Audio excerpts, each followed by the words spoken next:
राम राम, नमस्ते, जय Hind. Hi everyone, welcome back to my channel. मेरा नाम है विष्णु यादव और आप देख रहे हैं साइंस विद विष्णु। आज हम वन शॉट में रिवीजन देखेंगे, जो कि हमने लाइफ प्रोसेस चैप्टर लिया है अपना, पहला क्लास 10th का साइंस का चैप्टर है, बायोलॉजी का आपका, जो कि काफ़ी इंपॉर्टेंट चैप्टर होने वाला है। 5 नंबर का चैप्टर रहता है और हर साल जो बोर्ड में क्वेश्चन पूछे जाते हैं उन्हीं टॉपिक्स को मैंने कवर किया है। वैसे तो हम पूरे चैप्टर का रिवीजन देखने वाले हैं, लेकिन टॉपिक्स को उनको ज़्यादा फोकस में लिया गया है जो कि हर साल पूछे जाते हैं। तो आइए वीडियो को क्या करते हैं, शुरू करते हैं।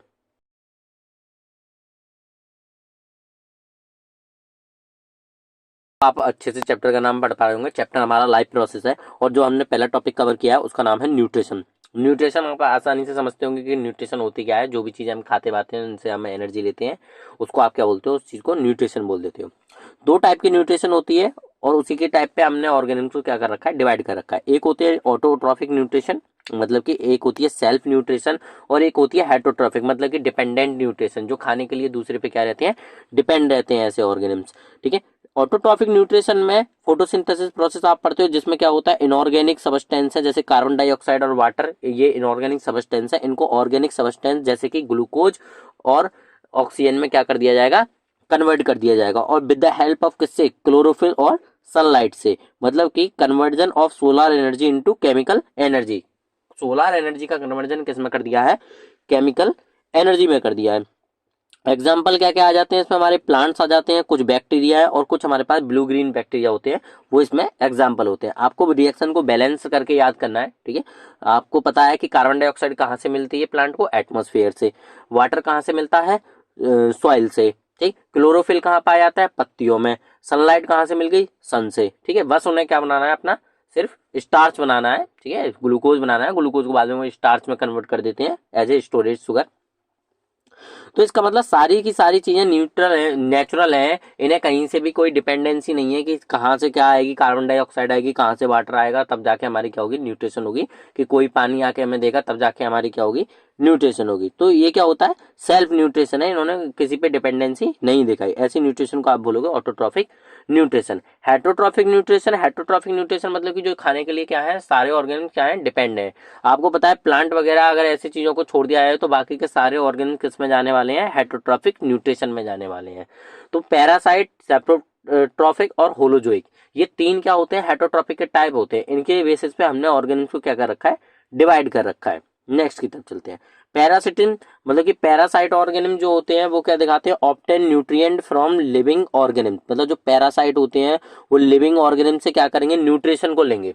जितने भी लिविंग होते हैं, जिंदा चीजें जो है, उनसे क्या करेंगे, न्यूट्रिशन को लेंगे।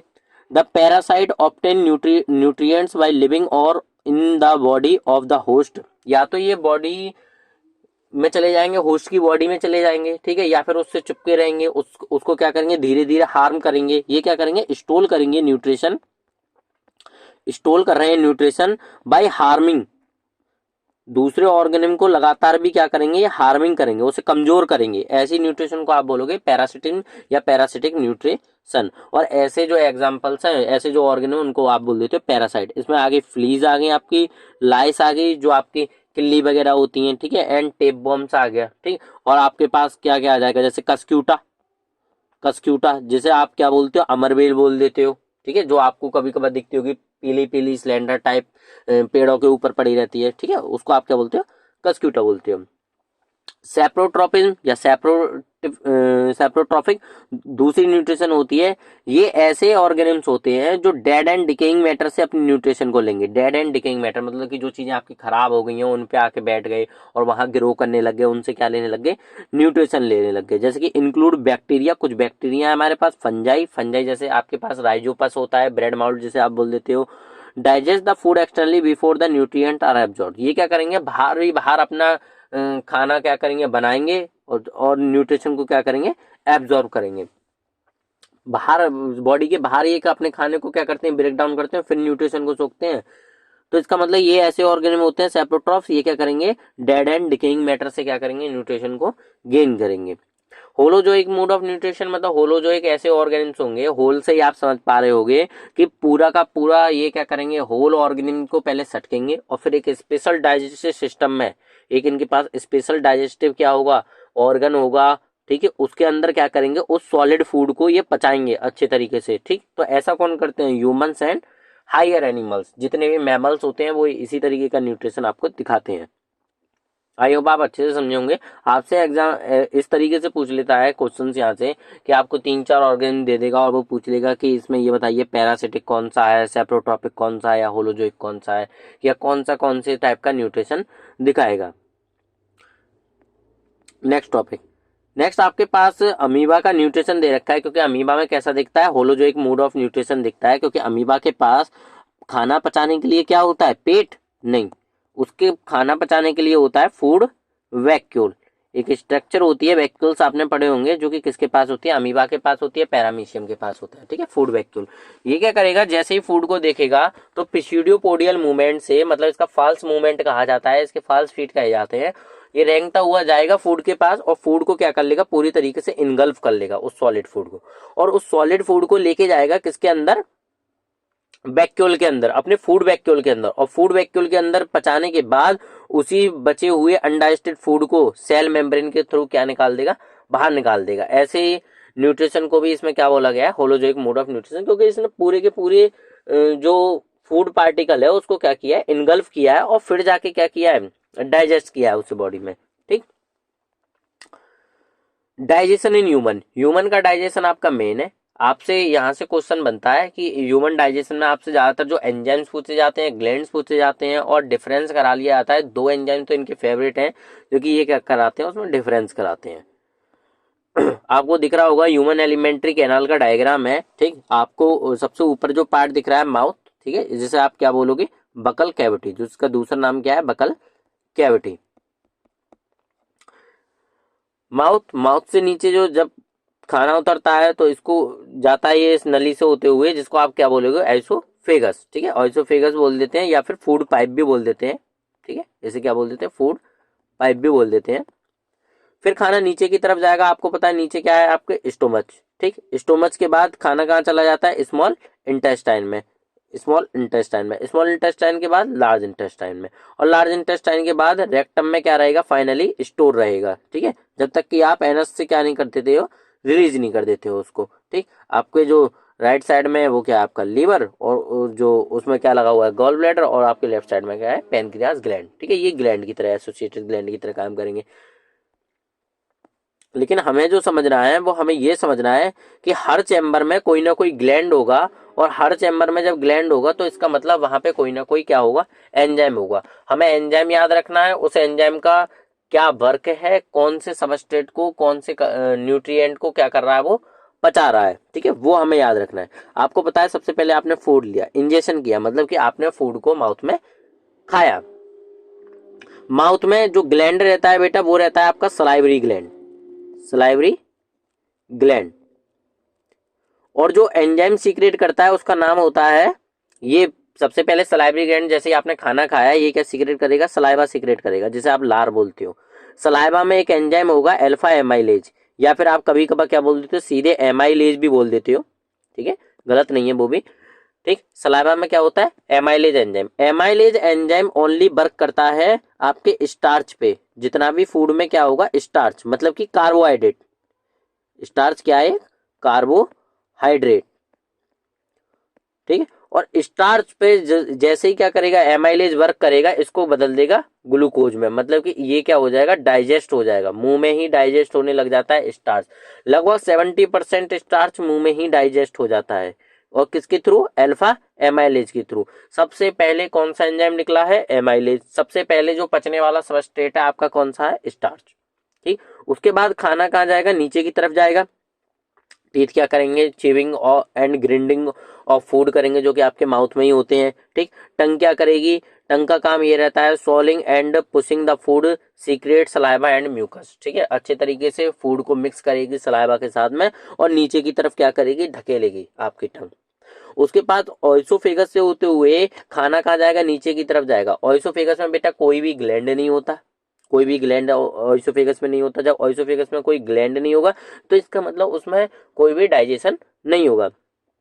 जब नीचे की तरफ खाना जाता है तब उस मूवमेंट को आप बोलते हो पेरिस्टलेटिक मूवमेंट। जब एलिमेंट्री कैनाल इस तरीके से मूवमेंट करती है तो इस मूवमेंट को बोला जाता है पेरिस्टलेटिक मूवमेंट। पूरी एलिमेंट्री कैनाल में पेरिस्टलेटिक मूवमेंट होगा जिसकी मदद से खाना नीचे की तरफ जाता रहेगा। अगली बार अब जब खाना ओइसोफेगस से गया है तो नीचे कहाँ पहुंचा है, आपके स्टोमच पार्ट में। स्टोमच पार्ट में ग्लैंड होता है, स्टोमच की वॉल में जो ग्लैंड होता है, स्टोमच की वॉल होती है इनर वॉल, उसमें जो ग्लैंड होता है वो होता है गैस्ट्रिक ग्लैंड। Gastric gland. और गैस्ट्रिक ग्लैंड सीक्रेट करता है गैस्ट्रिक जूस। Gastric juice. और गैस्ट्रिक जूस के 3 कंपोनेंट होते हैं। गैस्ट्रिक जूस में हमेशा 3 कंपोनेंट होंगे बेटा। सबसे पहले होगा म्यूकस, दूसरा होता है आपका HCl, और तीसरा होता है आपका एक एंजाइम जिसे आप बोलोगे पेप्सिन। तीसरा एक एंजाइम होता है जिसे आप क्या बोलते हो, पेप्सिन। म्यूकस का काम होता है प्रोटेक्शन। म्यूकस का काम होता है प्रोटेक्शन, क्योंकि HCl क्या है, काफी ज्यादा एसिडिक है। ये क्या कर सकता है, वॉल को जला सकता है, किसकी, इनर वॉल ऑफ स्टोमच। ठीक है, जिससे कि ग्लैंड को भी नुकसान होगा, आपके पेट को भी नुकसान होगा। तो इससे बचाने के लिए सबसे पहले पेट ने क्या सीक्रेट किया है, म्यूकस सीक्रेट किया है। म्यूकस क्या कर देगा, इस HCl की रिएक्टिविटी को कम कर देगा। और दूसरा HCl का वर्क ये होता है कि जितने भी अगर फूड में जम्स वगैरह आ गए हैं, फूड में बैक्टीरिया वगैरह आ गए हैं, तो इतने एसिडिक मीडियम में बैक्टीरिया जम्स वगैरह सरवाइव नहीं कर पाते हैं।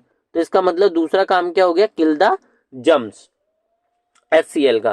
पेप्सिन, पेप्सिन बेटा जो सीक्रेट हुआ है, पेप्सिन हार्मिन, जो खानों में आपकी प्रोटीन है, सबसे पहले फर्स्ट एक्शन किस पे हो रहा है, अब पहली बार जाके प्रोटीन पे एक्शन हो रहा है। खाने में जो प्रोटीन है उस पे एक्ट करेगा आपका पेप्सिन एंजाइम। पेप्सिन एंजाइम, और इसे कन्वर्ट कर देगा सिंपल प्रोटीन में। अभी पूरी तरीके से खैर डाइजेस्ट नहीं होता है, क्योंकि पेप्टिन क्या होते हैं, अमीनो एसिड के पेप्टाइड बॉन्ड से बने होते हैं। ठीक है, जो प्रोटीन होते हैं, सॉरी, प्रोटीन जो होते हैं अमीनो एसिड, काफी ज्यादा अमीनो एसिड जब आपस में जुड़ जाते हैं पेप्टाइड बॉन्ड से, तब आप बोलते हैं प्रोटीन। तो इसका मतलब कि ये पहले डाई पेप्टाइड में टूटेगा, डाई पेप्टाइड में। ठीक है, अभी पूरी तरीके से नहीं पचा है प्रोटीन, मतलब अभी टूटना शुरू हुआ है। ठीक है, थोड़ा बहुत क्या हुआ है, प्रोटीन पे एक्शन हुआ है। तो इतना काम कहाँ होगा, आपका स्टोमच में होगा। 2 से 3 घंटे तक आपके स्टोमच में खाना पड़ा रहेगा, बिल्कुल यही गैस्ट्रिक जूस वगैरह उसमें डाला जाएगा। ठीक, और यही काम उसमें हो रहा होगा। उस स्ट्रक्चर को जब पेट में खाना भरा हुआ रहता है, उस स्ट्रक्चर को जब ये सारी चीजें गैस्ट्रिक जूस वगैरह मिल जाती हैं, इस स्ट्रक्चर को आप बोलते हो काइम, CHYME। ठीक है, इस स्ट्रक्चर को आप क्या बोलते हो, काइम। और जब फूड अब क्या होगा, नेक्स्ट चेम्बर में पास होगा। जब ये 2 से 3 घंटे तक जब ये काम हो जाएगा तो फूड क्या करेगा, नीचे की तरफ पास होगा स्टोमच में से। ठीक है, स्टोमच में नीचे की तरफ जा रहा है, तो कौन सा आपका अगला चेम्बर आने वाला है, स्मॉल इंटेस्टाइन। ठीक है,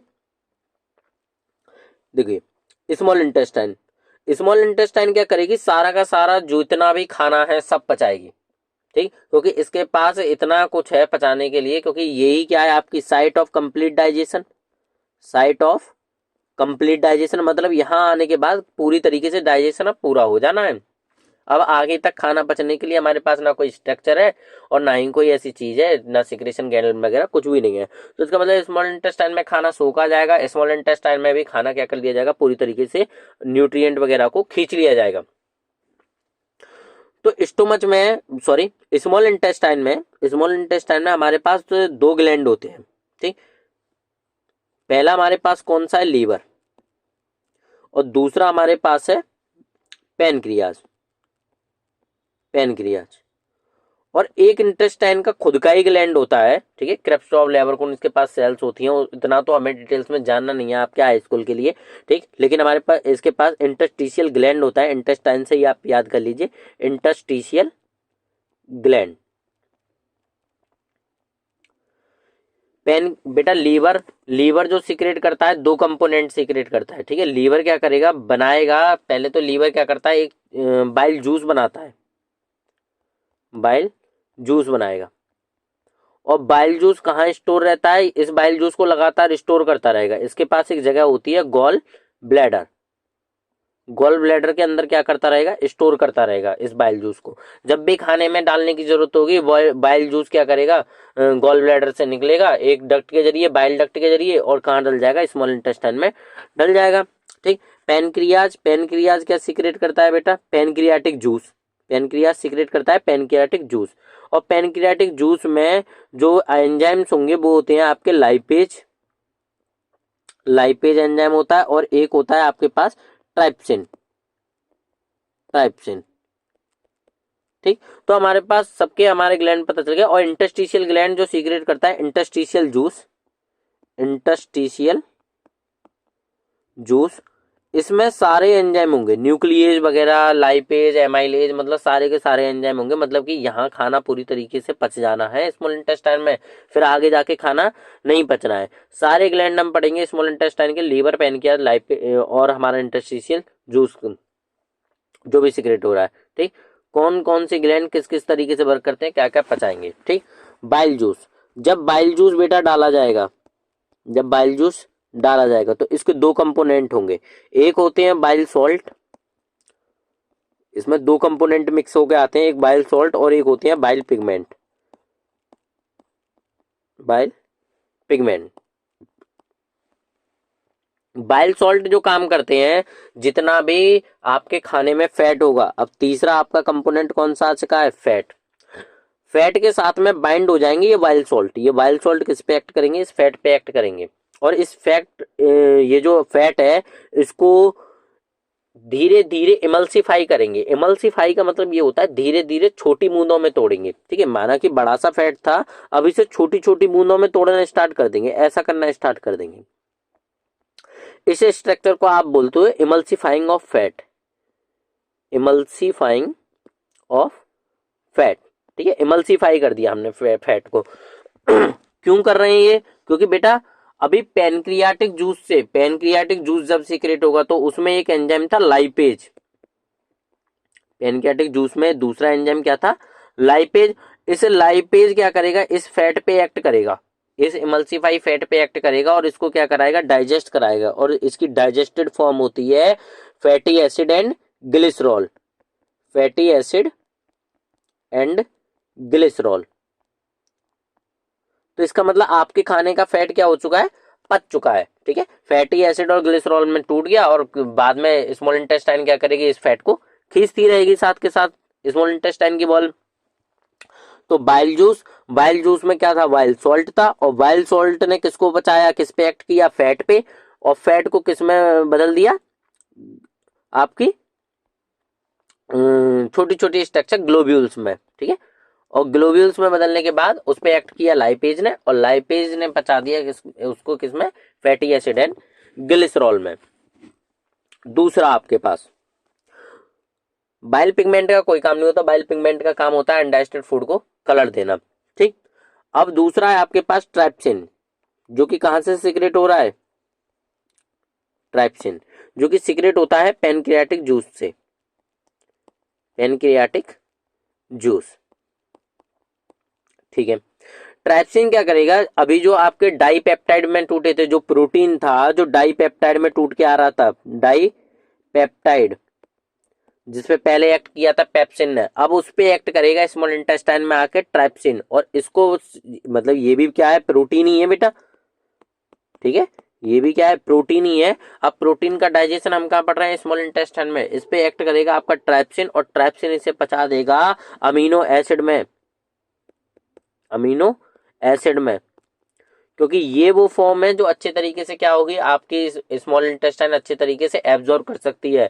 अगर ये डाइपेप्टाइड में रहता तो इतना फॉर्म क्या नहीं कर पाती, एब्जॉर्ब नहीं कर पाती स्मॉल इंटेस्टाइन, इसलिए इसे डाइजेस्टेड फॉर्म में क्या करना पड़ा, तोड़ना पड़ा। ठीक है, हर किसी कंपाउंड का आपको कॉम्प्लेक्स फॉर्म पता होना चाहिए। जैसे कार्बोहाइड्रेट है, कार्बोहाइड्रेट का सिंपल फॉर्म होती है ग्लूकोज, जो हमारे अंदर पच जाती है। ठीक है, हमारे अंदर स्मॉल इंटेस्टाइन जैसे सोखेगी, ठीक है, वो होती है ग्लूकोज। प्रोटीन, प्रोटीन की होती है अमीनो एसिड। फैट होता है, फैट की होता है आपका फैटी एसिड एंड ग्लिसरॉल। ठीक, बचा हुआ जितना भी खाना होगा सारा का सारा क्या हो गया, पच गया आपका, फैट पच गया, ठीक है, प्रोटीन पच गया, ठीक, और आपके कार्बोहाइड्रेट पहले ही पच चुके थे।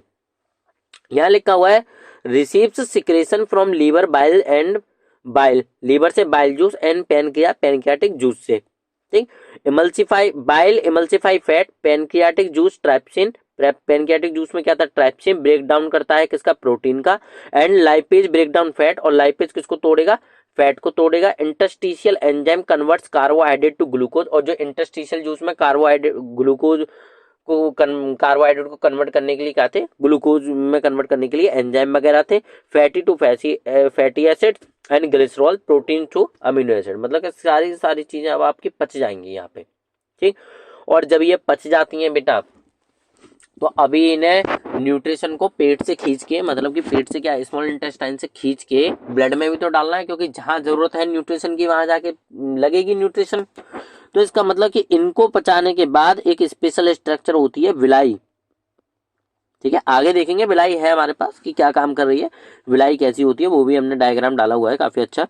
विलाई क्या करती हैं, ये क्या करती हैं, इंक्रीज कर देती हैं surface area for the absorption of food. ये क्या करेंगे, बहुत ही अच्छे तरीके से सप्लाई होती है ब्लड से, और ये जितनी भी न्यूट्रिशन है पूरी की पूरी, जैसे खाना पास होते जाएगा पचते जाएगा, ठीक है, सारी की सारी विलाई क्या करेंगे, वर्क करेंगी, और वहां से जितना भी खाने में न्यूट्रिशन होगी जरा सी देर में सोख सोख के कहाँ डाल देंगे, ब्लड में डाल देंगे। लेकिन फैट, जो फैट है उसको डालेंगे ये लिम्फ में, ठीक है, ब्लड में नहीं डालेंगे, फैट को ब्लड में नहीं डालती हैं, फैट को डालती हैं ये लिम्फ में, ठीक। और बाकी के जितने भी आपके न्यूट्रिएंट्स हैं उनको कहाँ डाल देंगे, ब्लड में। उसके बाद आपको दिख रहा है खाना नीचे की तरफ जा रहा है, लार्ज इंटेस्टाइन। लार्ज इंटेस्टाइन में कोई भी ग्लैंड नहीं होता, ना ही कोई डाइजेशन होगा, क्योंकि साइट ऑफ कंप्लीट डाइजेशन क्या है, हमारी स्मॉल इंटेस्टाइन है। लार्ज इंटेस्टाइन में क्या होता है, एब्जॉर्ब्स एक्सेस वाटर, मतलब पानी अगर ज्यादा है, अगर आपने लिक्विफाई फूड खाया है और उसमें क्या है, पानी ज्यादा है, तो इसका मतलब पानी क्या क्या करा जाएगा, उससे खींच लिया जाएगा उस फूड से। और अगर आपने सॉलिड खाया है और उसमें पानी क्या है, कम है, तो इसका मतलब अब पानी डाला भी जाएगा, ठीक है। लार्ज इंटेस्टाइन में या तो पानी डाला जा सकता है या पानी निकाला जा सकता है फूड से, ठीक है, वो डिपेंड करेगा कि आपने जो फूड खाया है वो कैसा है, ठीक। उसके बाद एनस, एनस से क्या चला जाता है, बाहर चला जाता है वेस्ट, ठीक। एलिमेंट्री कैनाल आपका कंप्लीट। ये बिलाई न्यूमरस फिंगर लाइक स्ट्रक्चर होती हैं, ये क्या करेंगे, इंक्रीज कर देंगे surface area for the observation of food, ठीक है, एनहेंस कर देती हैं सरफेस एरिया को कि फूड क्या हो जाए, अच्छे तरीके से सोख लिया जाए, ठीक है, और मिलेंगी का स्मॉल इंटेस्टाइन में, ठीक है। और इसीलिए स्पेशली इसीलिए क्या होता है, स्मॉल इंटेस्टाइन में डाइजेशन कंप्लीट होता है, क्योंकि स्मॉल इंटेस्टाइन के पास एक स्ट्रक्चर है जिसे आप क्या बोलते हो, विलाई बोलते हो। फंक्शन लिखा है विलाई का, villi enhance the absorption surface area, ठीक है। The blood vessels of the villi transported ingested food to every cell in the body, मतलब जितना भी खाना पचा होगा उसे क्या करेंगी, जहां भी सेल को जरूरत है, जहां भी ज्यादा सप्लाई चाहिए, सबके पास क्या पहुंचाएंगे, न्यूट्रिशन को पहुंचाएंगे। पहला आपका टॉपिक क्या हो गया, कंप्लीट हो चुका है, ठीक है, जिसे आप क्या बोल रहे हो, न्यूट्रिशन, ठीक है। और आपने किसमें पढ़ा है, ह्यूमन बीइंग्स में क्या पढ़ी है, न्यूट्रिशन, ठीक है, डाइजेशन। दूसरा टॉपिक है आपका रेस्पायरेशन। रेस्पायरेशन क्या बोला जाता है, रेस्पायरेशन बोला जाता है कि सांस लेना जो है आपका, सांस लेके आपने ऑक्सीजन को खींचा, और ऑक्सीजन की प्रेजेंस में या अब्सेंस में आपने अपने फूड को क्या किया, कंबस्ट किया, जलाया, और उस फूड से क्या मिली, आपको एनर्जी मिली, क्योंकि रेस्पायरेशन एक एक्सोथर्मिक प्रोसेस होती है, उससे क्या मिली, आपको एनर्जी मिली, उस प्रोसेस को आप क्या बोलोगे, रेस्पायरेशन बोलोगे। अब आपको दिख रहा होगा यहाँ दो टाइप का रेस्पायरेशन हमने बना रखा है, ठीक है, या तो एनएरोबिक हो सकता है या एयरोबिक हो सकता है। एनएरोबिक का मतलब होता है विदाउट ऑक्सीजन, मतलब कि इसमें ऑक्सीजन का इन्वॉल्वमेंट नहीं होगा, लेकिन एयरोबिक का मतलब होता है ऑक्सीजन की प्रेजेंस में, मतलब combustion of food in the presence of oxygen, और combustion of food in without oxygen, ठीक है, या absence of oxygen. Respiration, respiration भाई आपको पता है आपका जो फूड है वो क्या है, ग्लूकोज है, ठीक है। ग्लूकोज क्या करेगा, साइटोप्लाज्म में कन्वर्ट होता है 3 मॉलिक्यूल ऑफ पायरुवेट में, ठीक है, मतलब ग्लूकोज का फॉर्मूला जो होता है वो क्या होता है, C6H12O6, और यहाँ ये पायरुवेट में जब कन्वर्ट हुआ है तो C3H6O3 इसमें कन्वर्ट हुआ है, मतलब कि एक ग्लूकोज पायरुवेट के 2 मॉलिक्यूल बनाएगा, ठीक है। ये क्या है, एक इंटरमीडिएट है जो कि आपकी किसमें हो रहा है, रेस्पायरेशन प्रोसेस में बनना है, ठीक है, ये एक इंटरमीडिएट प्रोडक्ट है। बाद में अगर पायरुवेट अगर पायरूवेट, यही पायरूवेट अब्सेंस ऑफ ऑक्सीजन में ईस्ट ऑर्गेनिम में चला जाता है, अगर ये कन्वर्जन, ये प्रोसेस कहाँ हो रही है, ईस्ट ऑर्गेनिम में हो रही है, ठीक है, और in the absence of oxygen में हो रही है, तो ये टूटेगा एथेनॉल में। एथेनॉल का फॉर्मूला आपको पता होगा C2H5OH, कार्बन डाइऑक्साइड में मतलब कि CO2, और रिलीज होगी क्या, एनर्जी मतलब ATP। एनर्जी की फॉर्म क्या होती है, ATP। ATP की फुल फॉर्म होती है एडिनोसिन ट्राइफॉस्फेट।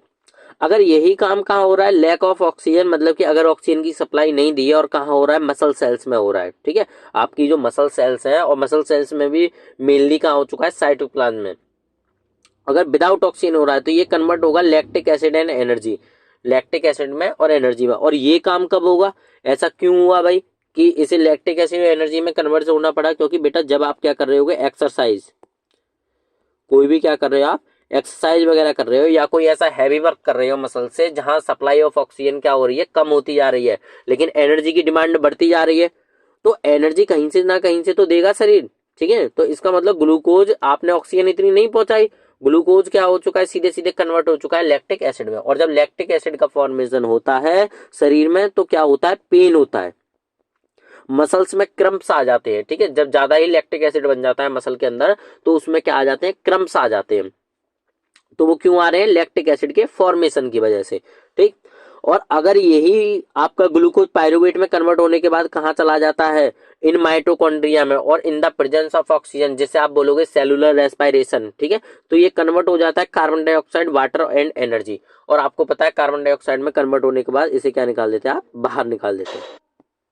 तो आपको पता है आप ब्रीथ करते हैं तो ऑक्सीजन ब्रीथ करते हैं, और जब आप एक्सपायरेशन करते हैं मतलब ब्रीथ आउट करते हैं तो क्या निकालते हैं, कार्बन डाइऑक्साइड को बाहर निकाल देते हैं, ठीक। एनर्जी जो बनती है उसकी फॉर्म होती है यहाँ पे भाई ATP, ठीक है, ATP होती है एनर्जी की फॉर्म, जिसे आप एडिनोसिन ट्राइफॉस्फेट के नाम से जानते हैं, ठीक है। यहाँ पे 38 ATP बनती है, ठीक है, ये भी याद रख लीजिए कि 38 ATP बनती है।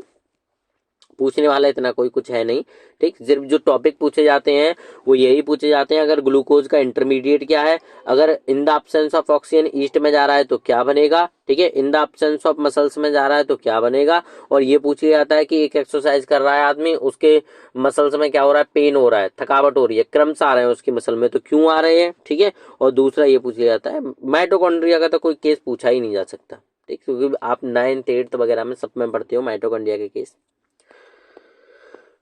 नेक्स्ट आपके पास ब्रीथिंग, क्योंकि बेटा जब आपको पता है कि ऑक्सीजन की प्रेजेंस में हमारा जो कंबसन क्या होगा, फूड का कंबसन होगा, तो इसका मतलब ऑक्सीजन क्या करोगे, आप खींचोगे, और जब उससे क्या कंबसन से निकलेगी कार्बन डाइऑक्साइड, उससे क्या निकालोगे, आप बाहर की तरफ निकालोगे।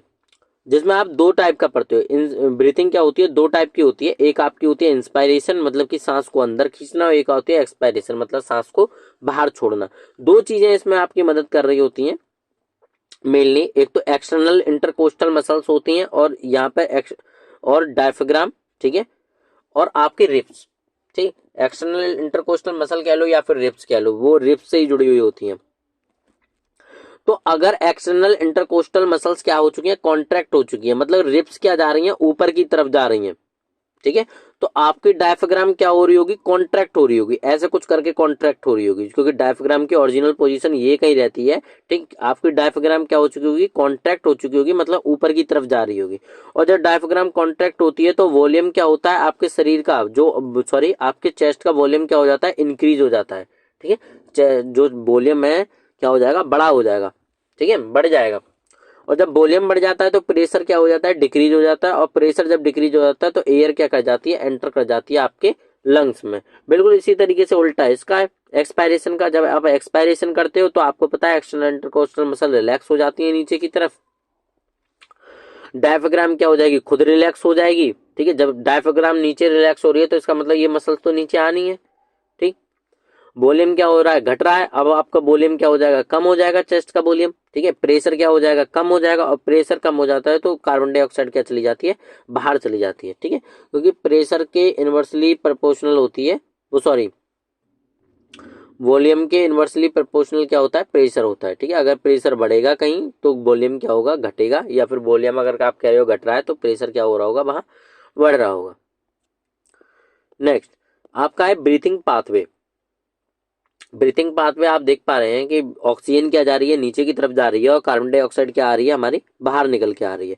ठीक, ऑक्सीजन क्या होती है, आपके नॉस्ट्रिल से एंटर करती है, नाक के छेद जो होते हैं उनसे क्या होती है, एंटर करती है, नासल कैविटी में जाती है। नासल कैविटी मतलब जो स्पेस रहता है आपके नाक का, ठीक है, जिसमें आप उंगली डाल के घुमाते हो, मतलब वही उसको आप क्या बोलते हो, नासल कैविटी बोलते हो। ठीक है, नासल कैविटी जो है वो क्या करती है, टेम्परेचर मेंटेन करती है। जो अपकमिंग एयर है उसका टेम्परेचर हमारी बॉडी के टेम्परेचर के हिसाब से भी तो बढ़ना है बेटा। ठीक है, तो उसको क्या करेगी, बना के रखेगी। ठीक है, नासल कैविटी। उसके बाद फेरेंक्स, फेरेंक्स से होती हुई लैरेंक्स, लैरेंक्स से होती हुई ट्रैकिया, ट्रैकिया में आपको पता है रिंग्स ऑफ कार्टिलेज होती हैं कुछ इस तरीके से।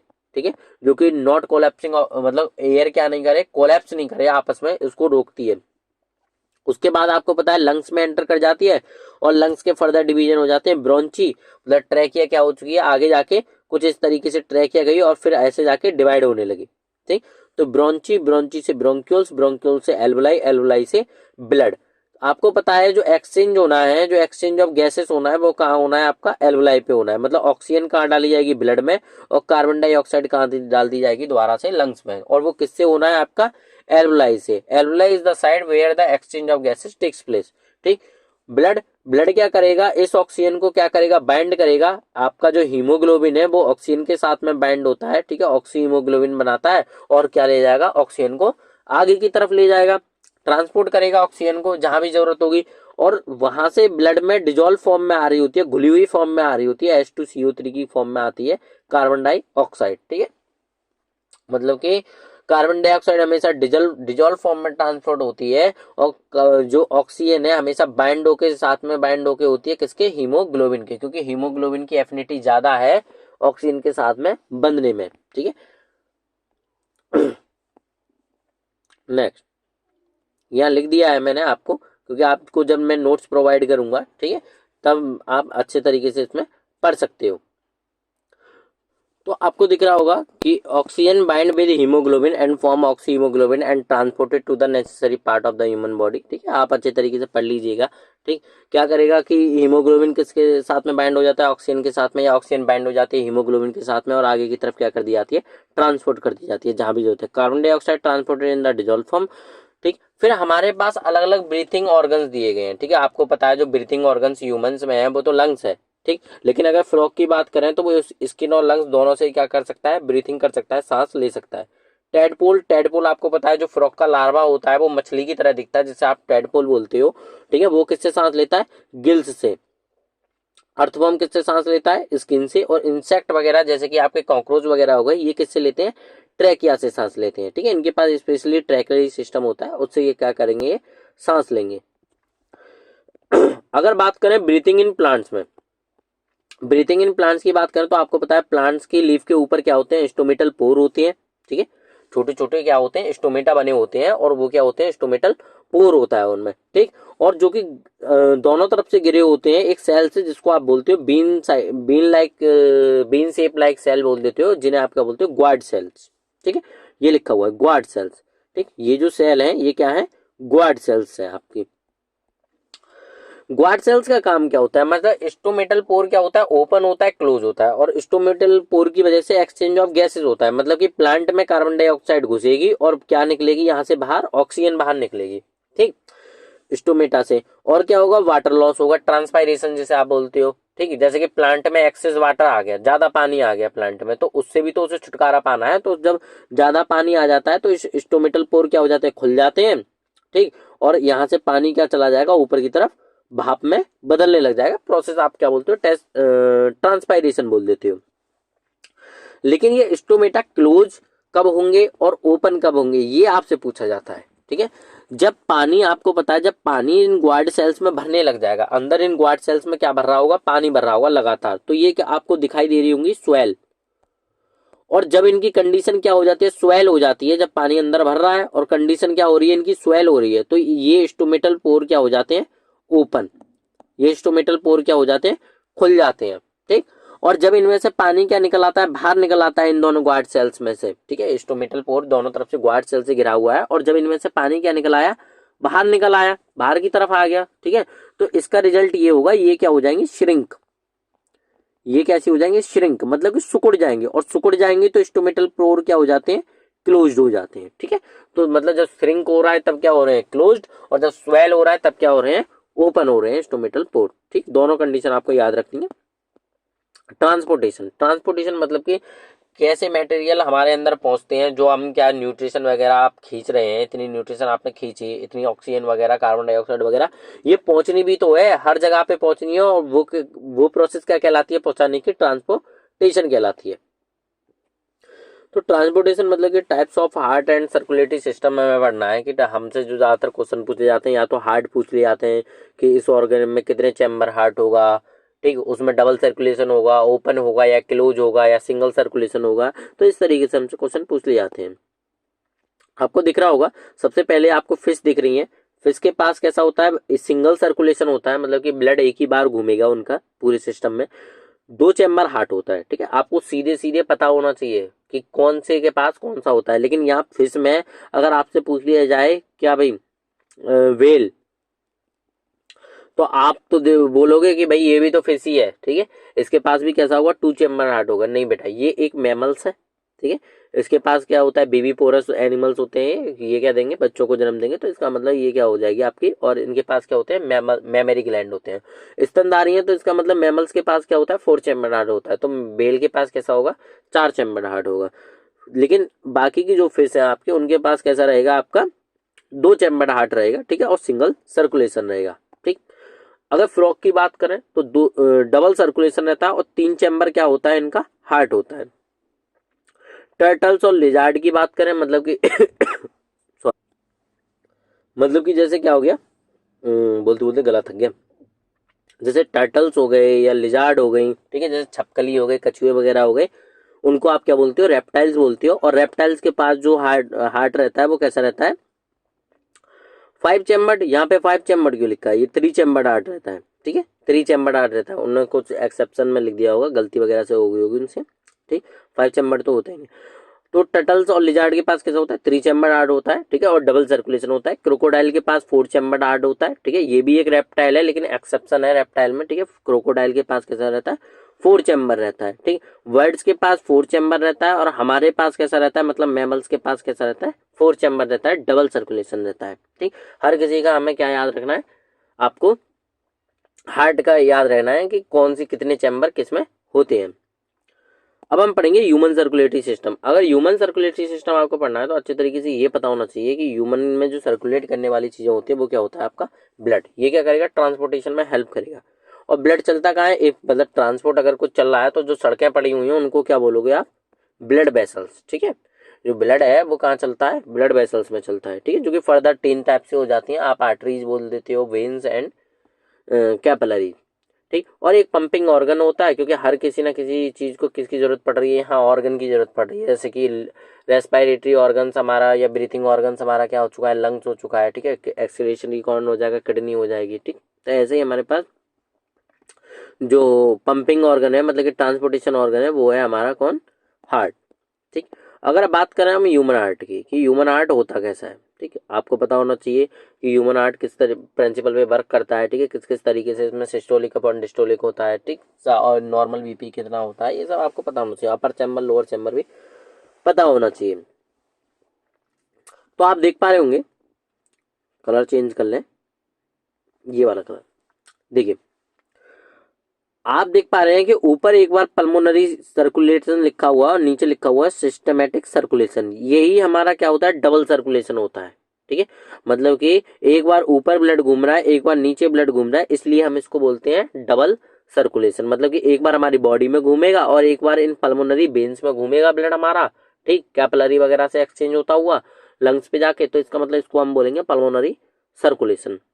ओके, और जो हार्ट आपको दिखाई दे रहा है वो फोर चैम्बर दिखाई दे रहा है। आपको दिख रहे होंगे दो ऊपर वाले और दो नीचे वाले, ठीक है, दो ऊपर चैम्बर आपको दिखाई दे रहे हैं अलग ये, और दो हमारे पास नीचे चैम्बर दिखाई दे रहे हैं। नीचे वाले आपको बड़े दिखाई दे रहे होंगे और ऊपर वाले आपको छोटे दिखाई दे रहे होंगे। हमारे पास अगर हार्ट हमारा क्या है, चार चैम्बर है। ठीक, ऊपर वालों को हम बोलते हैं आर्ट्रियम, ठीक है, ए से लिख दे रहा हूं मैं, और नीचे वाले को आप क्या बोलते हैं, वेंट्रिकल। लेफ्ट साइड वाले को लेफ्ट आर्टरियम बोल देते हो आप, राइट साइड वाले को राइट आर्टरियम बोल देते हो। ठीक है, ऐसे ही राइट वाले को राइट वेंट्रिकल और लेफ्ट वाले को लेफ्ट वेंट्रिकल। ठीक, आपको इतना पता होना चाहिए। अब आपको दिख रहा होगा कि जो रेड पोर्शन है, जितना भी लेफ्ट साइड का पोर्शन है, जितना भी आपको रेड कलर का जितना भी दिखाई दे रहा है, वो सब आपका ऑक्सीजनेटेड ब्लड है, मतलब ऑक्सीजन वाला ब्लड है।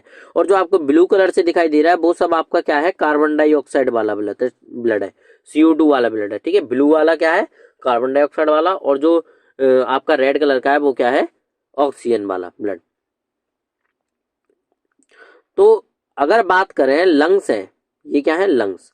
लंग्स से क्या आई है, ऑक्सीजन आई है। तो ऑक्सीजन सबसे पहले इस वाली वेन में, ये जो वेन है इस वाली वेन में या ब्लड वेसल में क्या करेगी, एंटर करेगी। ठीक है, अभी आप वेन से मत समझिए, आप ब्लड वेसल से समझिए कि इस वाली ब्लड वेसल में क्या करेगी, सबसे पहले ऑक्सीजन क्या करेगी, एंटर करेगी। ठीक है, हीमोग्लोबिन के साथ बाइंड होके। इसको बोला जाता है पल्मोनरी वेन, इसको बोला जाता है पल्मोनरी वेन।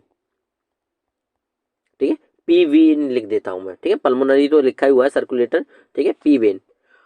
ठीक, और जब नीचे की तरफ ऑक्सीजन आएगी तो आपको पता है इस वाले चैम्बर में देखो एंटर हो रही है। ठीक है, इसको बोला जाएगा लेफ्ट आर्ट्रियम। इसको क्या बोल रहे हो आप, लेफ्ट आर्ट्रियम। लेफ्ट आर्ट्रियम, इसका मतलब कि सबसे पहले ब्लड ऑक्सीजनेटेड ब्लड कहाँ एंटर करेगा, लेफ्ट आर्ट्रियम में सबसे पहले। ठीक है, और लेफ्ट आर्ट्रियम से आपसे पता है कि नीचे जुड़ी हुई है इसकी लेफ्ट वेंट्रिकल। लेफ्ट आर्ट्रियम से आप क्या देख पा रहे हो, नीचे की तरफ क्या है, लेफ्ट वेंट्रिकल है। और तो इसका मतलब ब्लड जो एंटर करेगा अब नेक्स्ट चैम्बर में एंटर करेगा बिल्कुल इसके नीचे, जिसको आप बोलोगे लेफ्ट वेंट्रिकल। ठीक, तो लेफ्ट वेंट्रिकल से क्या जा रही है, ऊपर की तरफ। अब इसको मिटा लेते हैं। ठीक, देखिए लेफ्ट वेंट्रिकल से क्या जा रहा है, ब्लड ऐसे करके जाएगा इसमें होता हुआ। ठीक, मेन आर्टरी में। इसको मेन आर्टरियम को आप बोलते हैं, इस ब्लड वेसल को आप बोलते हो ऑर्टा। ठीक है, ये क्या होती है, मेन आर्टरी। मेन आर्टरी जो कि लगी हुई किससे है, लेफ्ट वेंट्रिकल से लगी हुई होती है। ठीक, ब्लड जाएगा, एक्सचेंज होगा, कैपिलरीज में जाएगा, टिश्यू के पास तक जाएगी ऑक्सीजन, और वहां से क्या डाल दी जाएगी, कार्बन डाइऑक्साइड डाल दी जाएगी इस ब्लड में। ठीक है, यहाँ पे क्या हुई, कार्बन ऑक्सीजन कहाँ डाल दी गई है, सेल में डाल दी गई है। ऑक्सीजन कहाँ डाल दी गई है, सेल में डाल दी गई है। और यहाँ से सेल से क्या डाल दी गई है, इसमें कार्बन डाइऑक्साइड डाल दी गई है ब्लड में। कार्बन डाइऑक्साइड सारी वेन्स के जरिए इकट्ठी होती आएगी और एक मेन वेन में जाके खुलेंगी सारी वेन्स। ठीक है, जिसको आप बोलोगे वेना कावा। वेना कावा, और वेना कावा आपको दिख रहा होगा राइट आर्टरियम में ऊपर जाके क्या हो रही है, एंटर हो रही है। ठीक है, वेना कावा क्या हो रही है, एंटर हो रही है राइट आर्टरियम में। ठीक है, ठीक, इसको आप क्या बोल रहे हो, राइट आर्टरियम बोल रहे हो। और राइट आर्टरियम से फिर क्या जा रही है, नीचे की तरफ जा रही है। ठीक है, नीचे की तरफ जा रही है, इसको आप क्या बोलोगे, राइट वेंट्रिकल बोलोगे, राइट वेंट्रिकल। और राइट वेंट्रिकल से निकली हुई हमारी एक और ब्लड वेसल है जो कि सीधे जाके फर्दर लंग्स पे जाके क्या हो रही है, कनेक्ट हो रही है, क्योंकि यहाँ से कार्बन डाइऑक्साइड कहाँ पहुंचनी है, लंग्स के पास तक पहुंचनी है। ठीक, तो ये सीधे लगी हुई ये वाली जो है हमारी, इसको आप बोलोगे, ये क्या आ गया आपकी दोबारा से, पल्मोनरी सर्कुलेशन आ गया ना, तो इसका मतलब इसको आप बोलोगे पल्मोनरी। और इसे बोलोगे अगर इधर वाली आप बोल लेते पल्मोनरी वेन, ठीक है, तो इधर बोलोगे आप पल्मोनरी आर्टरी। ठीक है, तो इसका मतलब सबसे पहले जो ब्लड एंटर कर रहा होगा बेटा वो कहाँ कर रहा होगा, अगर बात करें सबसे पहले जो ऑक्सीजनेटेड ब्लड है वो कैरी करके लेके आ रही होगी आपकी पल्मोनरी वेन। पल्मोनरी वेन से कहाँ जा रहा होगा ब्लड आपका, लेफ्ट आर्ट्रियम में। ठीक है, ऑक्सीजन वाला लेफ्ट आर्ट्रियम में। लेफ्ट आर्ट्रियम से जा रहा होगा लेफ्ट वेंट्रिकल में, लेफ्ट वेंट्रिकल में। और लेफ्ट वेंट्रिकल के बाद कहाँ जा रहा होगा, ऑर्टा, जो मेन आर्टरी है ऑर्टा। ऑर्टा से आर्टरीज, ऑर्टा से कहाँ जा रहा होगा, आर्टरीज। ठीक है, आर्टरीज क्या करती हैं, ऑक्सीजन वाला ब्लड लेके जाती हैं। ठीक है, आर्टरीज से कहाँ जा रहा होगा, कैपिलरीज। ठीक है, छोटी छोटी कैपिलरी में आर्टरी क्या हो रही होगी, डिवाइड हो रही है, मतलब टिश्यू के अंदर जाके कैपिलरी में डिवाइड होने लग जाती है। ठीक, कैपिलरीज। ठीक, और कैपिलरी के बाद आपको दिखेगा कि कैपिलरी में से ऑक्सीजन कहाँ डाल दी गई है, सेल में डाल दी गई है। और यहाँ से क्या ले लिए कैपिलरी ने, कार्बन डाइऑक्साइड ले लिए। और कार्बन डाइऑक्साइड लेने के बाद वेन क्या लेके आएंगी, वापस से लेके आएंगे इस ब्लड को। ठीक है, वेन, कैपिलरी से कार्बन डाइऑक्साइड वाला ब्लड कहाँ डाला गया है, वेन्स में। वेन सारी वेन्स क्या हो चुकी हैं, आपस में इकट्ठा होकर किस में बदल गई हैं, वेना कावा में। ठीक है, और वेना कावा से वेना कावा जाके खुलेगी आपके राइट आर्टरियम में। ठीक है, वेना कावा जाके खुलेगी आपके राइट आर्टरियम में। ठीक, राइट आर्टरियम में, और राइट आर्टरियम के बाद जो ब्लड चला जाता है वो चला जाता है आपका राइट वेंट्रिकल में। ठीक है, राइट वेंट्रिकल में, अब तो इस पे लिखा भी नहीं जा रहा, राइट वेंट्रिकल में। और बेटा राइट वेंट्रिकल से आपसे क्या होता है, राइट वेंट्रिकल एक साथ क्या करेगी, सिस्टोल करेगी, और जैसे ही सिस्टोल करती है मतलब कॉन्ट्रैक्ट करती है। ठीक है, अभी बताएंगे सिस्टोल और डिस्टोल होता क्या है। ठीक, जैसे ही क्या करेगी, कॉन्ट्रैक्ट करेगी, ब्लड भाग जाएगा ऊपर की तरफ, इसमें ऊपर की तरफ ये भाग रहा है। ठीक है, और इसको आप क्या बोलते हो, पल्मोनरी आर्टरी। ठीक है, दोबारा से क्या लिख देते हैं, पल्मोनरी वेन लिखा हुआ है। ठीक है, पल्मोनरी आर्टरी। ठीक, पल्मोनरी आर्टरी फर्दर क्या होगी, यहाँ पे जाके कैपिलरी से एक्सचेंज होगा, मतलब लंग्स के थ्रू। ठीक है, लंग्स में क्या डाल जाएगी, कार्बन डाइऑक्साइड, और यहाँ से ऑक्सीजन, और दोबारा से फिर से यही फ्लो चार्ट शुरू। ठीक, पल्मोनरी वेन, पल्मोनरी से आर्ट्रियम, आर्ट्रियम से वेंट्रिकल, वेंट्रिकल से अरोटा, अरोटा से आर्टरी, आर्टरी से कैपिलरी, कैपिलरी से फिर से वेन, वेन से वेना कावा, वेना कावा से राइट आर्ट्रियम, राइट आर्ट्रियम से राइट वेंट्रिकल, और वेंट्रिकल से पल्मोनरी आर्टरी, पल्मोनरी आर्टरी से फिर से पल्मोनरी वेन। ठीक, लगातार घूमता रहेगा। बस पल्मोनरी वेन पे आपको क्या लगा देनी है, ऑक्सीजन, और पल्मोनरी आर्टरी पे क्या आके खत्म कर देनी है, कार्बन डाइऑक्साइड। आई होप आप अच्छे से समझे होंगे बेटा। अब आप देख लीजिए कि सिस्टोल और डिस्टोल क्या होता है। ठीक, आपको यहाँ डायग्राम दिख रहा होगा सिस्टोल और डिस्टोल का, आपको दिख रहा होगा ब्लड जब क्या कर रहा है, एंटर कर रहा है पूरे हार्ट में, क्या कर रहा है, एंटर कर रहा है, इधर से उधर नीचे चैम्बर्स में जा रहा है। मतलब जब ब्लड क्या हो रहा है, फिल हो रहा है हार्ट में। ठीक है, जब हार्ट क्या हो रहा है, रिलैक्स, और ब्लड क्या हो रहा है, फिल, इसको आप क्या बोलोगे, डायस्टोल, डायस्टोल। ठीक है, और आपको पता है डायस्टोल क्या रहता है, कम रहता है। अगर किसी कोई भी चीज आप किसी में भर रहे हो, ठीक है, तो वो क्या रहेगा, कम रहेगा, उसमें प्रेशर क्या रहेगा, कम रहेगा। इसका मतलब डायस्टोलिक प्रेशर क्या रहता है, हमेशा कम रहता है। किसके कंपैरिजन में, सिस्टोल के प्रेशर में। ठीक है, अगर सिस्टोल का प्रेशर देखा जाए तो यहां से ब्लड क्या भाग रहा है, बाहर की तरफ भाग रहा है, और आपको पता है पूरी बॉडी में ब्लड पंप करना है, आगे तक ब्लड पंप करना है, पता ना कितनी बड़ी बॉडी है। तो क्या करेगा, हार्ट को बहुत तेजी से क्या करना पड़ेगा, कॉन्ट्रैक्ट करना पड़ेगा, मतलब पिचकना पड़ेगा फोर्सफुली। तो इसका मतलब ये क्या होता है, सिस्टोल। और जब आप सोचिए, जब आप क्या कर रहे हो, किसी भी चीज को कॉन्ट्रैक्ट कर रहे हो, तब आपका प्रेशर क्या रहा होगा, हाई रहा होगा। इसका मतलब सिस्टोलिक प्रेशर क्या रहता है, ज्यादा रहता है। सिस्टोलिक प्रेशर क्या रहता है, हमेशा ज्यादा रहता है। ठीक है, किससे, डायस्टोलिक प्रेशर से। ठीक, और जो नॉर्मल आपका बीपी होता है वो आपका होता है सिस्टोलिक अपॉन डिस्टोलिक। ठीक है, सिस्टोलिक अपॉन डिस्टोलिक, जो कि कितना होता है, 120 अपॉन 80 mmHg। ठीक है, मिलीमीटर पर मर्क्यूरी, मिलीमीटर मर्क्यूरी में आप नापते हो। ठीक है, 120 अपॉन 80 सिस्टोलिक अपॉन डायस्टोलिक। ठीक है, डायस्टोलिक प्रेशर कम रहता है, सिस्टोलिक प्रेशर क्या रहता है, ज्यादा रहता है। सिस्टोलिक बोलते हैं आप कॉन्ट्रैक्शन को, और डायस्टोलिक बोलते हैं आप रिलैक्सेशन को। ये टर्म आपको पता होनी चाहिए। नेक्स्ट टॉपिक की तरफ चलते हैं। अब आप अच्छे से समझे होंगे, गला थक गया, ये मेरा खुद का बनाया हुआ है सब कुछ। आर्टरीज और वेन्स और कैपिलरी, आपके पता है कि तीन टाइप की आपके पास ब्लड वेसल्स होती हैं। एक होती है आर्टरीज, एक होती है वेन्स, एक होती है आपकी कैपिलरीज। आर्टरीज क्या होती हैं, it carries oxygenated blood away from the heart. मतलब कि आर्टरीज ऐसी वेन्स होंगी, ऐसी ब्लड वेसल्स होंगी, सॉरी वेन्स नहीं, ब्लड वेसल्स होंगी, कि जो सारा का सारा ऑक्सीजन वाला ब्लड लेके जा रहे होंगी, पहली बात तो।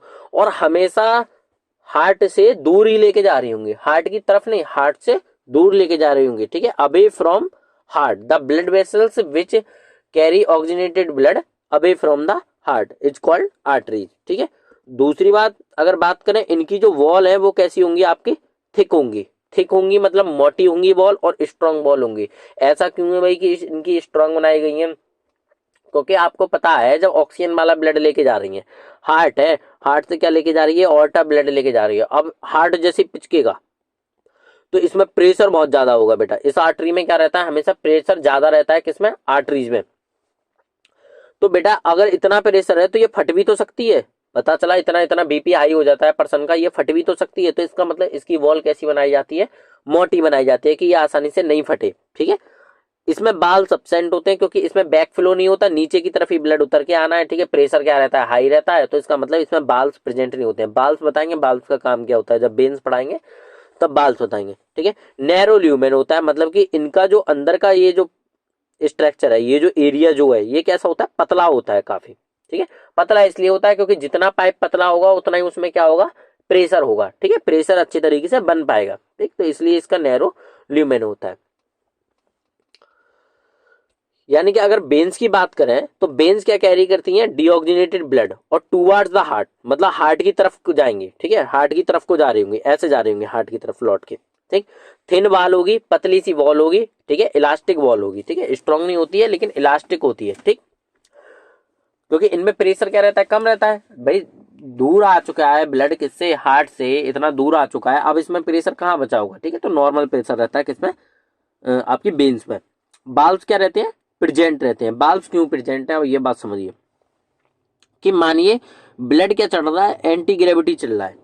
ठीक है, तो ब्लड यहाँ बैक फ्लो भी तो हो सकता है बेटा, गिर भी तो सकता है नीचे। थोड़ा पता चला डायस्टोल का टाइम आया, प्रेशर हुआ कम, तो यहाँ क्या आ गया, नीचे गिर सकता है ब्लड। ठीक, तो इस ब्लड, ये ब्लड नीचे ना गिरे। ठीक है, ये ब्लड नीचे ना गिरे, इसके लिए इन्होंने अपने पास एक खास स्ट्रक्चर रखी है, जिसे आप क्या करते हो, बाल्व, जो कि एक ही तरफ को खुल सकते हैं सिर्फ। ठीक है, ऊपर की तरफ को ही खुलेंगे। ये क्या करेंगे, बैक फ्लो ऑफ ब्लड रोक देंगे। बाल्व क्या करते हैं, बैक फ्लो रोक देते हैं किसी भी चीज का, जो नल वाला वाल्व है। ठीक है, टंकी में बाल्व लगा होता है। ठीक है, ये क्या करते हैं, बैक फ्लो रोक देते हैं, मतलब पानी दोबारा से जमीन में वापस ना चला जाए, पानी क्या रहे, ऊपर की तरफ ही रहे। तो बाल्व क्या करते हैं, बैक फ्लो रोक देते हैं ब्लड का। ठीक, तो इसलिए क्या लगाए जाते हैं, वेन्स में बाल्व प्रेजेंट होते हैं कि दोबारा से ब्लड क्या ना आ जाए, वापस ना लौट के आ जाए। ठीक, वाइड ल्यूमन होता है, मतलब ल्यूमन क्या होता है, चौड़ाई में रहता है, क्योंकि प्रेशर क्या रखना है, कम रखना है। ठीक है, कैपिलरीज, कैपिलरी क्या करेंगी, दोनों ऑक्सीजनेटेड और डीऑक्सीजनेटेड ब्लड दोनों ही कैरी करती है। क्योंकि आपको पता है कि इधर ऐसे करके कैपिलरी है, इसमें एक बार में क्या कार्बन, वो ऑक्सीजन यहाँ डाली जा रही होगी सेल्स में, और इसमें तुरंत की तुरंत क्या डाली जा रही होगी, कार्बन डाइऑक्साइड डाली जा रही होगी। तो कैपिलरी में दोनों चीज क्या है, प्रेजेंट रहती हैं। दूसरा, only one cell thick very thin. ठीक है, एक सेल होती हैं और क्या होती हैं, काफी ज्यादा थिन होती हैं, पतली पतली होंगी। पतली नहीं होंगी तो बताइए टिश्यू के अंदर जाएंगी कैसे। ठीक है, टिश्यू के अंदर तक पहुंचना है, तो इसका मतलब काफी ज्यादा पतली होती हैं। बाल्स बिल्कुल अब्सेंट होते हैं, सिर्फ एक ही चीज है, क्या रखिए, बाल्स वेन में ही प्रेजेंट होता है। ठीक है, नैरो ल्यूमेन होता है, काफी ज्यादा पतला ल्यूमेन होता है इनका। नेक्स्ट टॉपिक, गला थक गया मेरा बोलते बोलते। सिर्फ हम मेन टॉपिक देखेंगे। ठीक है, मेन टॉपिक्स हैं हमारे, कोई इतना हमने ज़्यादा नहीं लिखा कि आप गधे की तरह मेहनत करें। ठीक है बेटा, गधे भी मेहनत करता है। ठीक है, लोग बार इतना इतना बड़ा सेटअप लेके पढ़ा रहे हैं, गधे की तरह मेहनत करते रहते हैं। आपका क्या है कि आपको बड़े बड़े टॉपिक्स दिखाएंगे। ठीक, आपको बेटा इतना बड़ा टॉपिक्स, इतना फालतू मटेरियल थोड़ी नहीं पढ़ना है। ठीक, वो कवर करिए जो आपके एग्जाम में आने वाला है। ठीक, अगर आप गधे की तरह मेहनत करेंगे तो गधे ही रह जाएंगे। ठीक, स्मार्ट लोगों की तरह मेहनत करिए, सिर्फ काम काम की चीजें पढ़िए। जो टॉपर बनते हैं वो क्या पढ़ते हैं, सिर्फ काम काम की चीजें पढ़ ले जाते हैं। ठीक है, उन्हें पता है कि हमारे काम में क्या आने वाला है, वो पहले से ही अपने नोट्स को क्या कर लेते हैं, छोटा छोटा कर लेते हैं, काम काम की चीजें अलग निकाल लेते हैं। ठीक, तो गधे की तरह नहीं, स्मार्ट लोगों की तरह पढ़िए। Platelets are the tiny blood cells that help your body from close to stop bleeding. मतलब कि आपको जब क्या लग जाती है, चोट लग जाती है, ठीक, तो आप उसे दबा के रखते हो और थोड़ी देर बाद आप देखते हो कि वहां से ब्लड आना क्या हो चुका है, बंद हो चुका है। ठीक है, तो जब वो क्या हो चुका है, वहां पे आके सारी की सारी प्लेटलेट्स क्या हो चुकी हैं, इकट्ठा हो चुकी हैं, और उन्होंने उस ब्लड को क्या करा दिया, उस जगह को क्या करा दिया है, क्लॉट करा दिया। मतलब उस ब्लड के थक्के को क्या कर दिया है, बंद कर दिया है। ठीक है, वहां से क्या नहीं होगा, ब्लड आएगा नहीं आप। तो इसका मतलब ब्लड क्लॉटिंग में कौन हेल्प करता है, प्लेटलेट्स। दूसरा, आपको लिम्फ पता होना चाहिए। लिम्फ क्या होता है, कलरलेस फ्लूइड होता है।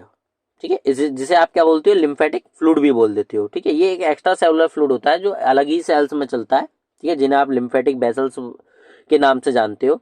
ये क्या होता है कि ऐसा इंटरस्टिशियल फ्लूइड जो कि कहाँ बच गया, आपकी कैपिलरी की वॉल वगैरह में बच गया। ठीक है, कैपिलरी की वॉल वगैरह में आके प्रोटीन और फैट वगैरह के पार्टिकल फंसने लग गए, क्योंकि कैपिलरी की वॉल वैसे ही बहुत पतली होती है। तो ये सारी चीजें जब फंस जाती हैं, तो ये सब चीजें इकट्ठा करके अलग ही एक सिस्टम में डाल दी जाती हैं, जिसे आप क्या बोलते हो, लिम्फेटिक ब्लड वेसल्स बोल देते हो। ठीक है, और लिम्फेटिक ब्लड वेसल्स में क्या चलता है, लिम्फेटिक फ्लूइड चलता है, जो कि एक कलरलेस फ्लूइड है। रखता क्या क्या है ये अपने पास, ये ज्यादा इंपॉर्टेंट है। Lymph contains many different substance including proteins, minerals, fat, damaged cells, cancer cells and germ cells. मतलब इतनी सारी चीजें किसमें मिलेंगी, आपके लिम्फेटिक फ्लूइड में मिलने वाली हैं। ठीक, नेक्स्ट है आपके पास ट्रांसपोर्टेशन इन प्लांट्स। मतलब कि ट्रांसपोर्टेशन की प्लांट में किस किस तरीके से चीजें क्या होती हैं, ट्रांसपोर्ट होती है। वाटर और फूड का ही ट्रांसपोर्ट होना है बेटा, आपको बताया वाटर प्लांट में क्या होता है, सूखा जाता है रूट के जरिए और जहां भी जरूरत है वहां पहुंचाया जाएगा। खाना का बनता है, लीव्स में बनता है फोटोसिंथेसिस के जरिए और जहां भी जरूरत है वहां तक पहुंचाया जाएगा। वाटर ट्रांसपोर्ट में जो वर्क करता है वो कौन करता है, आपका जाइलम टिश्यू। जो वास्कुलर टिश्यू होते हैं उसमें कौन सा है, जाइलम है, जो कि क्या करेगा, वाटर का ट्रांसपोर्टेशन करेगा। हमेशा वाटर का ट्रांसपोर्टेशन यूनि डायरेक्शनल होगा, एक ही डायरेक्शन में होगा। ठीक है, हमेशा रूट से खींचा जाएगा पानी और कहाँ पहुंचाया जाएगा, लीव्स तक पहुंचाया जाएगा। ठीक है, और इसी ट्रांसपायरेशन के जरिए, मतलब कि जब ये वाटर का ट्रांसपोर्ट होगा, ठीक है, और वाटर ज्यादा बढ़ जाता है तो ट्रांसपायरेशन होता है और इससे क्या होता है, रिसाइकिल, ये क्या करेगा, रिसाइकिल करेगा मिनरल्स को, जैसे Na पॉजिटिव, Cl माइनस। ठीक है, और आपके पास नाइट्रोजनस जो है वो सारे के सारे मिनरल्स क्या होगा, रिसाइकिल करेगा वाटर के जरिए प्लांट। ठीक है, और पहुंचाया किससे जाएगा, जाइलम टिश्यू से पहुंचाया जाएगा हमेशा प्लांट में पानी। Tracheids and vessels, tracheid and vessels क्या होते हैं, इसके दो कंपोनेंट होते हैं, वैसे तो चार कंपोनेंट होते हैं लेकिन जो काम के हैं हमारे वो कौन है, ट्रैकिड्स एंड वेसल्स। ये दो कंपोनेंट है जो कि क्या करेंगे, पानी का ट्रांसपोर्टेशन में हेल्प करेंगे। अपवार्ड डायरेक्शन में क्या होता है, पानी का ट्रांसपोर्टेशन होता है। ठीक है, दूसरा हमारे पास क्या है, फूड है। ठीक, फूड का ट्रांसपोर्टेशन जो होता है वो किससे होता है, फ्लोएम टिश्यू से होता है। और आपको दिख रहा होगा खाना ऊपर की तरफ भी जा रहा है और नीचे की तरफ भी हो रहा जा रहा है, मतलब कि ये बाई डायरेक्शनल होगा, जहां भी जरूरत है फूड की वहां फूड पहुंचाया जाएगा। ठीक है, प्लांट का। ठीक है, चाहे ऊपर जरूरत है चाहे नीचे जरूरत है।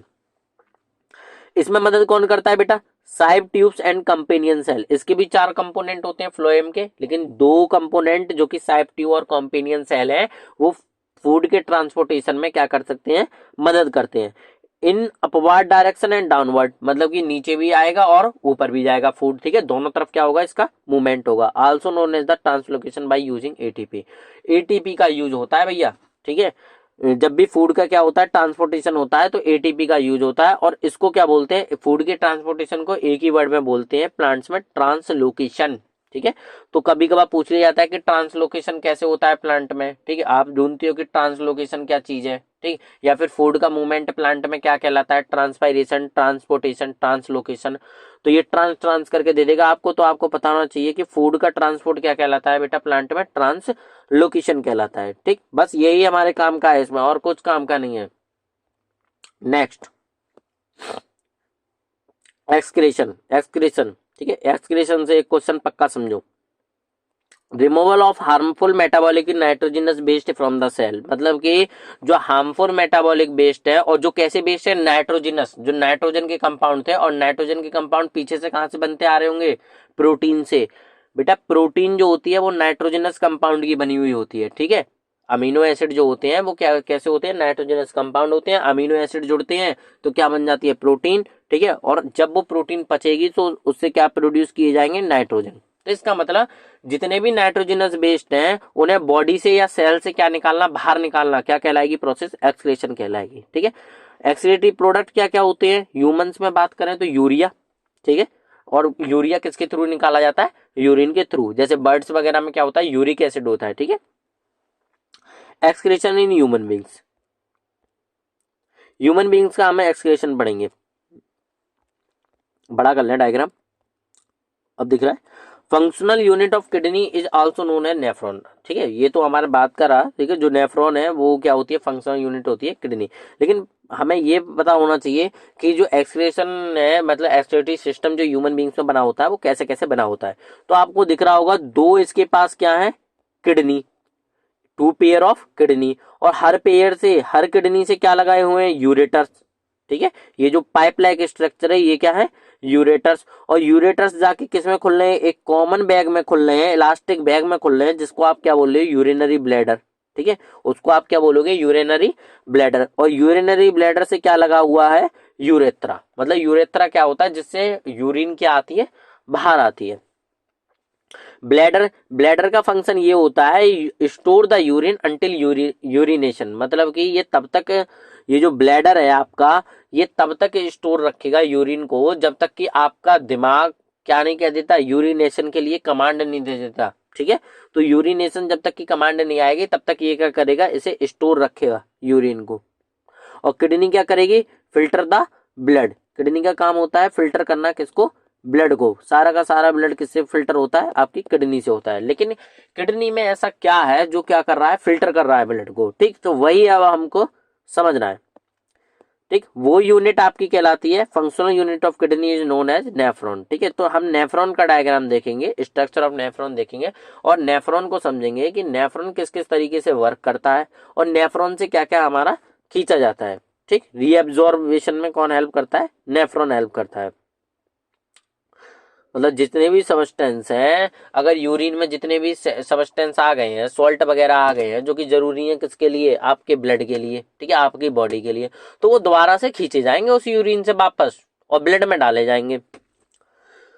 तो आपको पता है कि अगर नेफ्रॉन की बात करें, आपको नेफ्रॉन की पूरी स्ट्रक्चर दिख रही होगी। ये वाला जो पार्ट है आपको बोला गया है, ये क्या होता है, बोमेंस कैप्सूल होता है। इसके अंदर रीनल आर्टरी कुछ इस तरीके से आके ग्लोमेरुलस स्ट्रक्चर बना रही होती है। ठीक है, ऐसे गुड़मुड़ी हो रही होगी। ठीक है, ये साइट होती है अल्ट्रा फिल्ट्रेशन की, अल्ट्रा फिल्ट्रेशन की साइट होती है। मतलब यहाँ पे जाके अच्छा खासा क्या होगा, फिल्ट्रेशन होगा, छोटी छोटी चीजें भी फिल्टर हो जाएंगी। तो इसका मतलब सबसे पहले जो रीनल आर्टरी आके खुली है वो कहाँ खुली है, ग्लोमेरुलस में आके खुली है, वो सॉरी बुमेन्स कैप्सूल में। और उसने एक स्ट्रक्चर बनाई है जिसका नाम है ग्लोमेरुलस। अब आपको पता है ये कहाँ जाएगा, नीचे की तरफ। ये यूरिन आपकी नीचे की तरफ उतर के इस तरीके से जा रही होगी, घूमती हुई, फिल्टर होके, ऐसे करके बेटा ये पूरा पाथवे है इसका। तो जब ये इस तरीके से जा रही होगी तो इस वाले पार्ट पे, इस वाले पार्ट को बोला जाता है ट्यूबुलर पार्ट ऑफ नेफ्रॉन। ठीक है, ये गुड़मुड़ी वाला जो पार्ट है इसको क्या बोला जाएगा, ट्यूबुलर पार्ट ऑफ नेफ्रॉन। इस ट्यूबुलर पार्ट ऑफ नेफ्रॉन में ग्लूकोज और अमीनो एसिड का, ठीक है, ग्लूकोज और अमीनो एसिड का क्या होगा, मेनली रीअब्जर्वेशन होगा। मतलब दोबारा से क्या सोके जाएंगे, ग्लूकोज और अमीनो एसिड क्या करे जाएंगे, सोके जाएंगे। किससे, ट्यूबुलर पार्ट ऑफ नेफ्रॉन। यही सबसे ज्यादा पूछा जाता है कि ट्यूबुलर पार्ट ऑफ नेफ्रॉन से मतलब अमीनो एसिड या फिर ग्लूकोज सबसे ज्यादा कहाँ से खींचे जाते हैं, तो वो खींचे जाते हैं आपके ट्यूबुलर पार्ट ऑफ नेफ्रॉन से। जब आपका यहाँ से नीचे उतर के आएंगे, ठीक, तो ये जो आपकी लूप ऑफ हेनले है, ठीक है, जैसे आप हेनलेज लूप बोल देते हो, ठीक है, इससे जो खींचा जाएगा पानी, ठीक है, इससे क्या खींचा जाएगा, पानी। और जब ऊपर की तरफ जो लूप जा रही है इससे खींचे जाएंगे सॉल्ट्स। ठीक है, इससे क्या खींचे जा रहे हैं, सॉल्ट्स। तो इसका मतलब इनसे जो आपकी जो हेनल लूप है इससे क्या खींचा जाएगा, सॉल्ट और वाटर खींचा जाएगा। ठीक, और सॉल्ट और वाटर कब खींचा जाएगा, जब कितना amount, the amount of water reabsorb depends on how much of water there is in the body, कि वाटर कितना है बॉडी में। अगर बॉडी में वाटर ज्यादा है तो बेटा बताओ क्यों खींचा जाएगा। ठीक है, वाटर खींचने की कोई जरूरत नहीं पड़ेगी यूरिन से, अगर वाटर क्या है बॉडी में सही ठीक ठाक है। ठीक, और अगर of dissolve waste there is to be excreted, और कितना डिजोल्व वेस्ट आपको क्या करना है, एक्सेट करना है। अगर पता चला कि ये जो यूरिन आ रही है ये मोर कंसंट्रेटेड है, मतलब कि इसमें क्या है, सॉल्ट ज्यादा है, यूरिन में क्या है, सॉल्ट ज्यादा है, तो बेटा आपको पता है कि ब्लड से, यहाँ पे ब्लड चल रहा होगा वेन्स के अंदर, यहां से ब्लड से कहाँ डाल दिया जाएगा, सॉल्ट में डाल दिया जाएगा, मतलब इसमें डाल दिया जाएगा क्या, वाटर। ठीक है, और अगर पता चला कि पानी की कमी हो रही है, पानी की कमी कहाँ हो रही है, ब्लड में हो रही है, तो पानी खींच के डाल दिया जाएगा कहाँ पे, आपके शरीर में। जो प्रोसेस पे वर्क करता है नेफ्रॉन वो आप होती है आपकी osmo regulation. Osmo regulation, osmo regulation process क्या है कि अगर इधर सॉल्ट रखा हुआ है, ठीक है, और इधर पानी है, तो पानी आपको पता है सॉल्ट की तरफ भागेगा, जिधर सॉल्ट ज्यादा होंगे उधर क्या जाएगा, पानी जाएगा। तो इधर कंसंट्रेशन ज्यादा है, इधर कंसंट्रेशन कम है सॉल्ट की, तो इसका मतलब पानी क्या जा रहा है, सॉल्ट की कंसंट्रेशन की, ज्यादा कंसंट्रेशन की तरफ जा रहा है। इस टर्म को बोला जाता है ऑस्मो रेगुलेशन।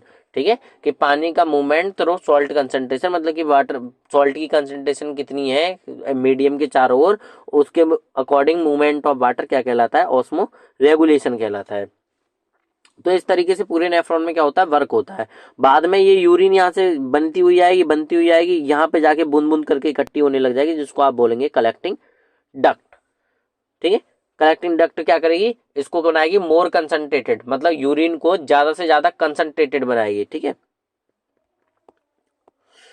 हीमोडायलिसिस, हीमोडायलिसिस का मतलब होता है कि जब आपकी किडनी क्या हो जाए, खराब हो जाए। ठीक है, कि कोई पर्सन था, उसकी किडनी क्या हो गई, खराब हो गई, दोनों किडनी ने काम करना बंद कर दिया, तो इसका मतलब उसको एक आर्टिफिशियल किडनी लगा दी जाएगी, एक बाहर से किडनी लगा दी जाएगी, और उस प्रोसेस को क्या बोला जाएगा, हीमोडायलिसिस। हीमो का मतलब क्या होता है, ब्लड, और डायलिसिस का मतलब होता है छानना, तो इसका मतलब ब्लड को छानना by artificial kidney is called haemodialysis.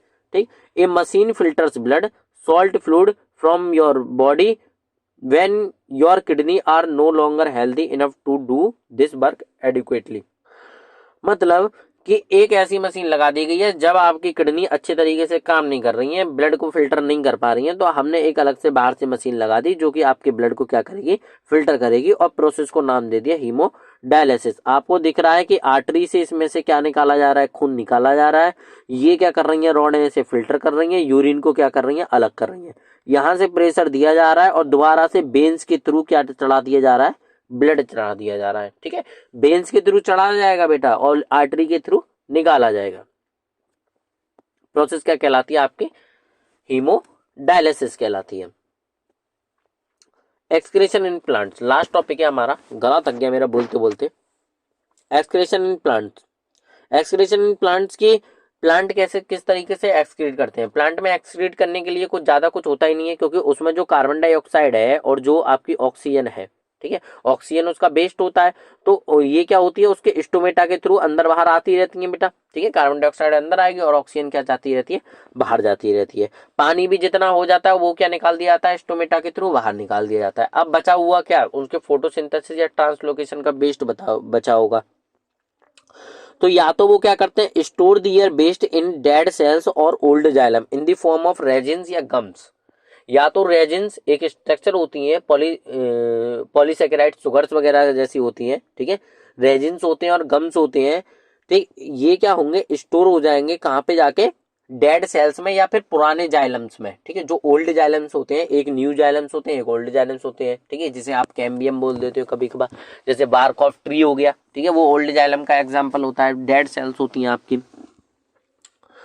तो इसका मतलब उनमें क्या हो जाएगा, उस प्लांट की डेड सेल्स में क्या, किसकी फॉर्म में स्टोर हो जाएगा, रेजिन्स या गम्स की फॉर्म में स्टोर हो जाएगा, जो बेस्ट होगा प्लांट का। दूसरा, store the air best in the leaves that fall of, या फिर वो क्या करेंगे, अपने जो बेस्ट है उसको लीव्स में जाके ना स्टोर कर देंगे, और बाद में उन लीव्स को क्या करेंगे, फॉल आउट कर देंगे, गिरा देंगे नीचे की तरफ। ठीक है, तो इस तरीके से क्या हो गया, उन्होंने अपने बेस्ट स्टोर किया और बेस्ट को क्या कर दिया, एक्सक्रीट कर दिया, बाहर निकाल दिया। स्टोर इन सेलुलर वैक्यूल्स, आपको बताया सेल के पास, प्लांट सेल के पास जो वैक्यूल का एरिया होता है वो 70 से 80% वैक्यूल का ही एरिया होता है। मतलब वैक्यूल क्या होते हैं, बड़े बड़े होते हैं प्लांट सेल के पास, क्योंकि भाई प्लांट ऐसा थोड़ी है कि अगर उसे भूख लगेगी या फिर प्यास लगेगी तो मार्केट जाके ले आएगा कोई चीज, नहीं, वो क्या सहसाइल है, एक जगह पे रखा हुआ है, तो उसे क्या करना पड़ता है, स्टोर करना पड़ता है। ठीक है, बहुत दिनों तक धूप नहीं निकली तो पता चला फोटोसिंथेसिस नहीं हुई उसकी, तो स्टोर रखना पड़ता है काफी दिनों तक उसके लिए। तो इसीलिए स्टोरेज के लिए उसके पास क्या होते हैं, बड़े बड़े वैक्यूल्स होते हैं। तो इन्हीं वैक्यूल्स में कभी कभार वो क्या स्टोर कर देता है, जो सेल के वैक्यूल है उनमें क्या स्टोर कर देता है, अपना वेस्ट प्रोडक्ट को स्टोर कर देता है। ठीक, इस तरीके से क्या करेगा, वो एक्सक्रीट कर देगा। आपका पूरा चैप्टर खत्म हो चुका है। ठीक है, ये लास्ट टॉपिक था आपका। अगर आपको वीडियो अच्छी लगी हो तो वीडियो को लाइक करें, शेयर करें, और जो हाई स्कूल में है उनको तो जरूरी भेजें। ठीक, 1 शॉट में रिवीजन है। ठीक, इतना कोई ज्यादा हमने लिया नहीं है इसमें, सिर्फ काम की अपनी चीजें देखी हैं। थैंक यू वेरी मच पूरी वीडियो देखने के लिए, धन्यवाद।